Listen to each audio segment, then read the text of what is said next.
Now the main event: Nate Diaz, Tony Ferguson. The matchup that this was the matchup that definitely improved the most. Our main event definitely improved the most by having the shake-up, just because this felt like a much more competitive fight. And Dominic, it was a pretty competitive fight.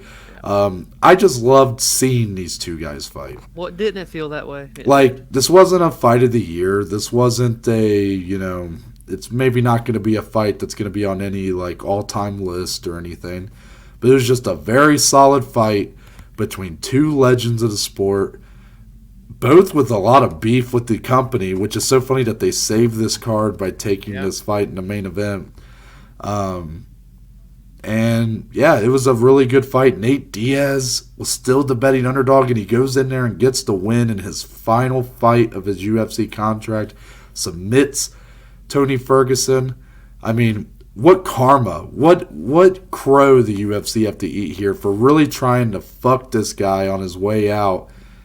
And then all the cards are in his favor. They probably had to toss him a little bit more money. That's what he was saying. They give him a matchup that is more fan-friendly, more favorable, a more winnable fight. And he goes in there and fucking wins it. Boost his stock even more on his way out the door.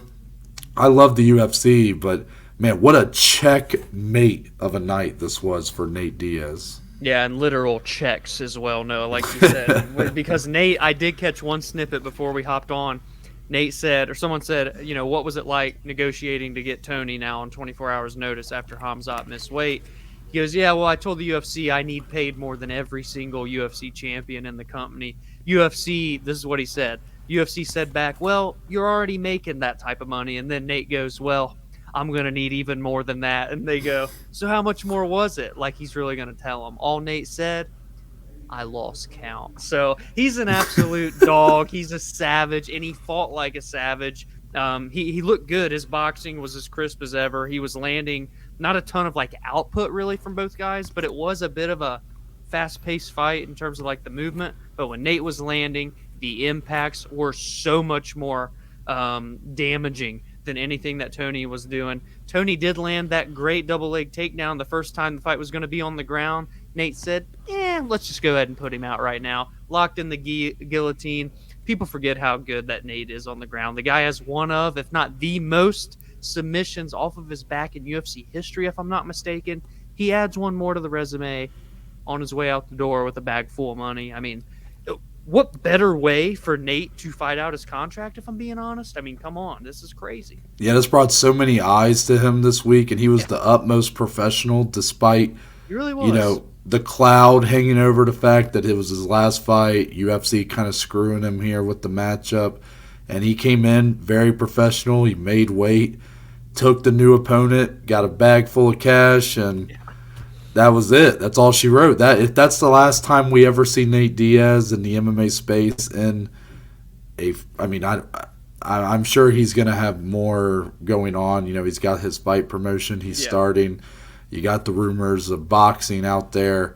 But if that's the last time we ever see him in the UFC octagon, I mean, what a career for this guy. The best song that describes Nate Diaz's UFC career, My Way by Frank Sinatra.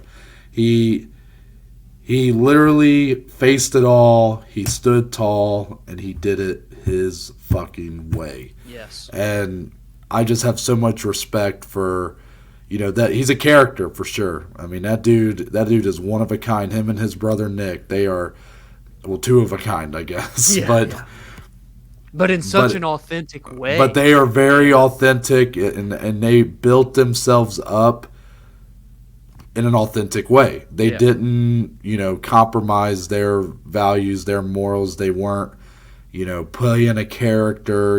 They were as real as it gets. And they made it to, they may not have ever been champions, but, I mean, made it to the top of the sport. They owned the sport in some ways at a time. So, I just was so happy for him that he, sucks for Tony losing. Course, right? That's a fifth loss in a row. I guess I do kind of have to ask you. We won't focus on it too much because, again, hard to really fault any guy here. But 5 losses in a row. You know, you got to think Tony gets another shot at welterweight, though, right? Yeah, I still love the idea of him at welterweight. Let's Thought get he him. looked good. He did look good. He did not look bad at all. I mean, really, no one looked bad. Nate just ended up getting the finish over time. He just continued to kind of improve the gap. But yeah, Tony absolutely give him another fight. This one wasn't like some brutal finish. He's had, obviously the one against Chandler was just terrible to see that happen to Tony. Yes, he got finished, but he went out via sub. It wasn't a vicious knockout. It was a dog eat dog type fight. Them two OGs. Give him another fight at 170. I don't know necessarily like ranking wise, matchup wise, what they do with Tony. So I'm not calling for him to be like against some top 10, top 5 guy, but he does deserve another chance to really prove he's got a little left in his tank for 170. Yeah, completely agree. And any thoughts on maybe what is this the last time we see Nate Diaz in the UFC octagon? Man, he kind of did leave the door cracked. I wouldn't say wide open, but he left it cracked. I just really think it would be a shame if we never get to see that trilogy with Conor.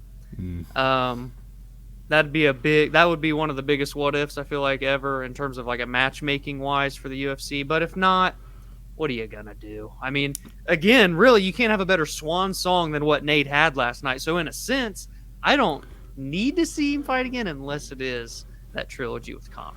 I think it's already a what if they did it tomorrow. Oh yeah. If they booked the trilogy tomorrow, I mean, sure, you'd get the closure. They'd fought 3 times. Someone would ideally win 2 of those, right? Yeah. But at the same time, it didn't happen at the time it probably should have happened. What if it was, yeah. Yeah, so I think it's still a what if, even if we do get it in the next couple years. And that's kind of the thing, is like, Nate's 37. Like, if he's going to come back, you'll find out not too long. Yeah, But I do wonder, if he goes in boxes like Jake Paul or somebody. I mean, I'm sure that'll be fun and everything for people that like that. But and we'll see what happens with his fight promotion. But I kind of feel like we may see him again. I'm sort of leaning that way right now. Yeah. I do think that Conor trilogy is still very much in play in the future. Yeah, I would agree. Let's get into